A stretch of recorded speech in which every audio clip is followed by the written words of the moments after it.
Okay, for real though, welcome to the Magic Turtle Monday Morning Show, the variety talk show with one of those introductory taglines that I'm already tired of saying.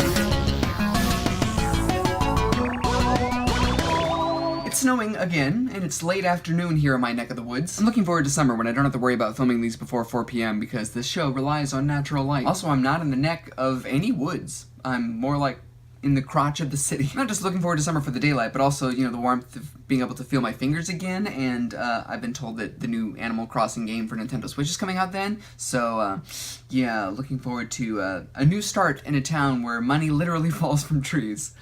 Life is what you do in between Animal Crossing games. As usual, the Magic Turtle Monday Morning Show will start with magical musings, which is just whatever's on my mind, usually, but not always, pertaining to art. Today I want to discuss what fuels our creativity, mostly in response to the last 3 Vlogbrothers videos on the topic. Creativity can be fueled by all kinds of things, including good things like the desire to make the world a better place. Sometimes it's due to unhealthy compulsions, like John Green said that he wrote his first novel fueled by the burning resentment of the girlfriends that broke up with him and other unlucky situations. So today, I will share with you what fuels my creativity. Some are healthy, and some are not. I'm just gonna be honest. First one, I can't really explain.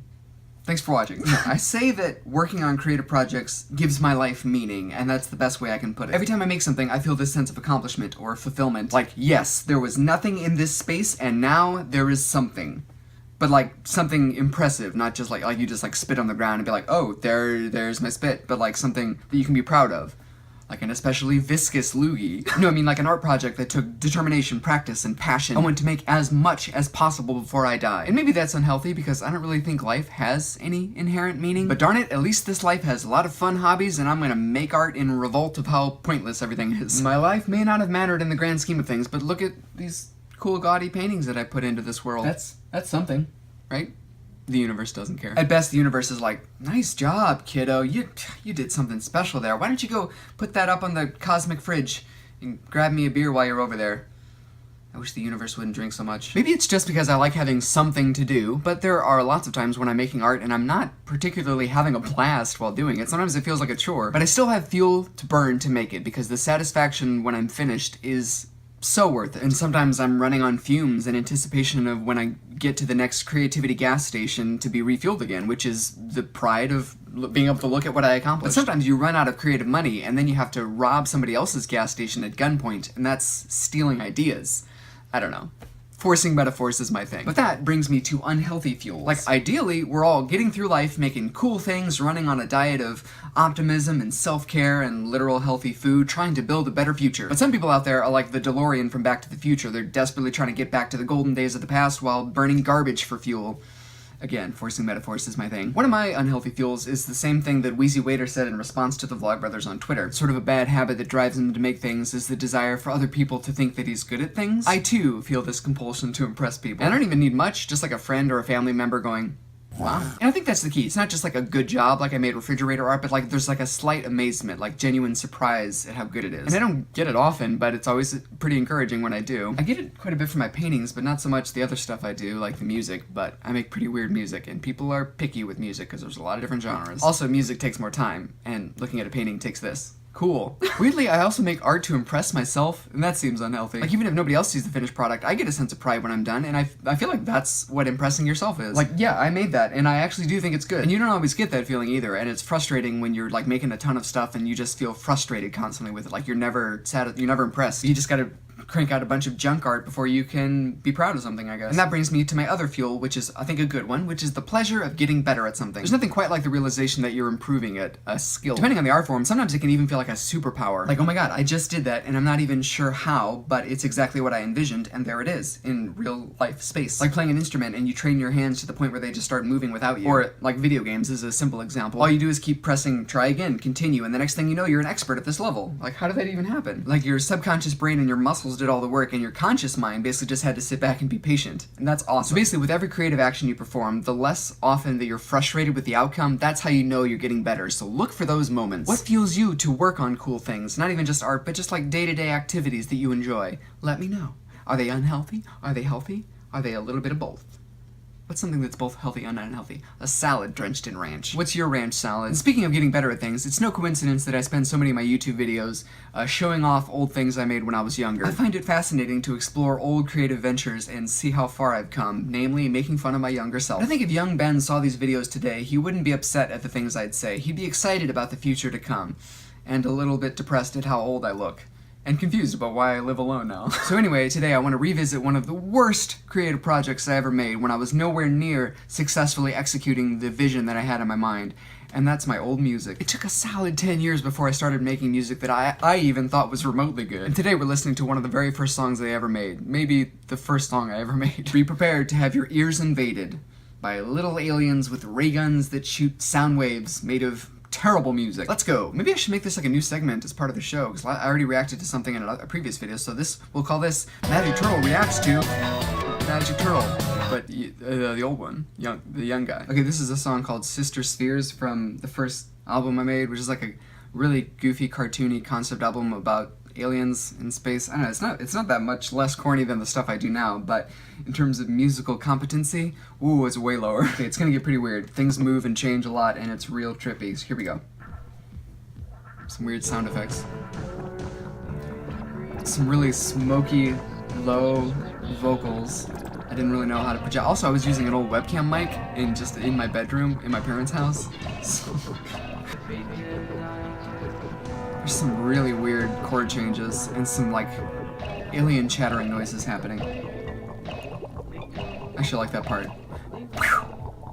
And it's like mostly sound effects. I was like more interested in making like an interesting sonic psychedelic landscape than I was with like making actual music with melodies and stuff. There's some old.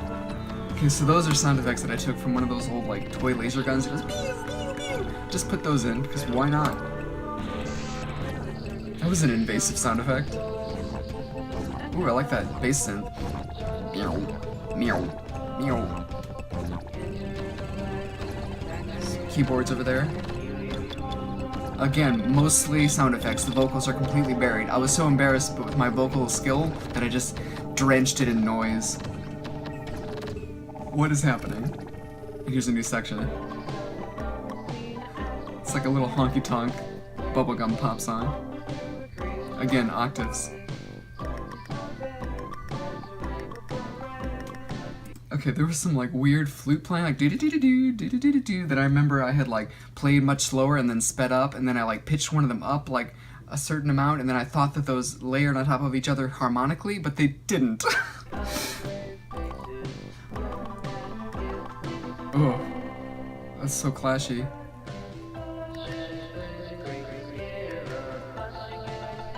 There's some almost competent piano playing there.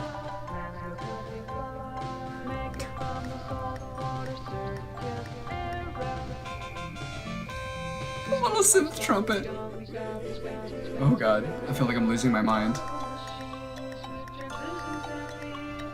That is not how you write a vocal melody. That is just singing notes that sort of match. Well, so is the rest of the song. It's basically just hitting notes. And then there's little sound effect interludes. There's another one coming up here. Harps? Synthetic harps. I actually cut that little part out and just put it in a brand new song. This is a little gun sound effect. It's supposed to have like a western sound. And then it's over. Just ends abruptly. It was supposed to blend into the next song. Oh my god, that was terrible. We've come a long way, guys. But of course, you'll never move forward in life and get better without trying new things, and that's why the Magic Turtle Spellbook of Magic Turtle Spells has the new candy we're going to be trying today. Let's find out. Oh, it's these Valentine's dots. Valentine's Day is coming up, and that brings a whole swath of delicious, strange candies, and these are gumdrops flavored with cherry, vanilla, and passion fruit, which is extremely rare as a candy flavor, so I'm really excited about these. Let's pop those open. And look at the cool, like, two-tone effect. Tastes like cardboard. Or there's a faint cherry vanilla flavor. I need to get candies that aren't so squishy because of the squish sounds that my mouth makes. I hate editing it, so I can't imagine how fun it is to listen to it as a viewer. It's just like a very faint fruit flavor. It's alright. I like the texture. It's good. It's solid. A little bit refreshing. I give it a 3 out of 5 turtle shells. Moving on. Of course, no video discussing about how I've improved over the years would be complete without a Let's venture into that old YouTube video warehouse and see the sort of crazy stuff that young Ben thought was funny and entertaining. You know, I've been thinking lately that I need a vlog partner. You know, somebody to talk to and bounce ideas off of and comedically argue with, but I don't want to clone myself because the last time I did that ended really badly. He really hated me and he ran off and got cosmetic surgery. Now he looks nothing like me. Plus, Wheezy Waiter clones everyone, so everyone's seen that. That's overdone. So what if I made a hologram of myself? That just might be crazy enough to work. Introducing the Magic Turtle Hologram Machine. Just set that right there, turn it on. Hey, what's up? Up is the opposite of down. No, Does you're a not hologram. compute. You're not a stupid robot. How do you know? Maybe you're the hologram and I'm the original. No, it doesn't work like that. You're not a clone. Only clones get mixed up with the original. You're see-through. You're clearly a hologram. All right. Take it easy. I'm just trying to be funny. Well, you suck at being funny. Hit me. What? Hit me. The audience loves seeing clones get hit. You're not a clone. You're a hologram. It will go right through you. Just hit me. Fine. Ow! Oh my God. Are you okay? I'm so sorry. I was just pretending. Play along, huh? You ready? Oh. Oh, come on. I suck at being funny. Well, we need to choreograph it. Choreography? Like in the movie Step Up? Or Step Up 2? Or Step Up 3D? No, like a choreographed bar fight. But there's no bar. And no backstory. Backstory? Yeah, something's got to fuel the fight. You know, that's what makes a bar fight funny and entertaining is the backstory. All right, let's come up with a scenario. I'll be a hot-headed business bar fights don't have backstory. People just get drunk and hit each other. Are you saying we need alcohol? Throw a drink in my face. No, it'll just go right through you. Oh yeah? Then how come I can drink this wine? Because it's hologram wine? Try me. Start the bar fight by throwing that drink in my face. How did this even get here? Splash me. No. Do it. Shut up. Ow. Oh, I'm sorry. Pretending. I keep forgetting. Now splash me. I don't want to get the carpet wet. Oh, it's a holographic highball, I swear. Really? Yeah, do it. Fine. Sucker, now you got the carpet wet. You son of a... Whoa. So, Spellbook, what do we have in store now? My least favorite segment, where I go to a news website and talk about pop culture despite not wanting to. Look at some of these stories. Jennifer Garner looks radiant as she heads to the gym. Emma Stone is a bright ray of sunshine in couture yellow gown. Constance Wu shimmers in gold art deco gown. This is just like naming people and saying they look decent and comparing them to the sun. Well, I'll tell you what, you know what's more radiant than all of you? The sun. Khloe Kardashian playfully pulls back daughter True as she attempts to crawl towards her mother's phone. I have a better story. Khloe Kardashian pulls back from public appearances forever. Justin Timberlake makes surprise visit to Children's Hospital after patients post video of him singing his songs. That's really unfortunate that his music is so bad that it struck these children with terminal illness. But Alessandro Ambrosio, who is that? I'm pretty sure that's an Italian casserole. Alessandro Ambrosio goes braless beneath her all-pink workout gear. That is not a news story. I go braless all the time. Well, not all. Khloe Kardashian says, you don't need a man for Valentine's Day, amid reports that she and Tristan and some other boring thing. You know what? I agree, you don't need a man for Valentine's Day. What you do need are dots. Passion fruit dots.